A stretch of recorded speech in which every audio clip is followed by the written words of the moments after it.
এই সপ্তাহ জুড়ে প্রচুর পরিমাণে বৃষ্টি হচ্ছে, তাই আমার গাছগুলোর অবস্থা একদমই ভালো নেই। বিশেষত কাঠগোলাপ গাছ, আমার 2টা কাঠগোলাপ আছে, 2টা কাঠগোলাপ গাছেরই পাতা হলুদ হয়ে যাচ্ছে, ফুলই ঝরে পড়ছে। তোমাদের এর কোনো সলিউশন থাকলে আমাকে প্লিজ শেয়ার করো।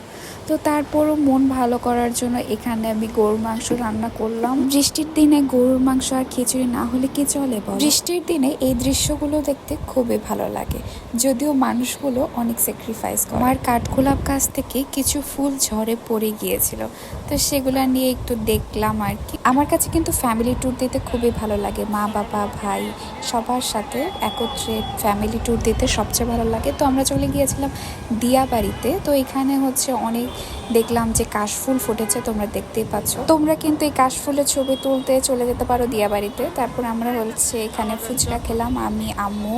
তারপর হচ্ছে এই চাটা খেলাম, এই চাটা খুবই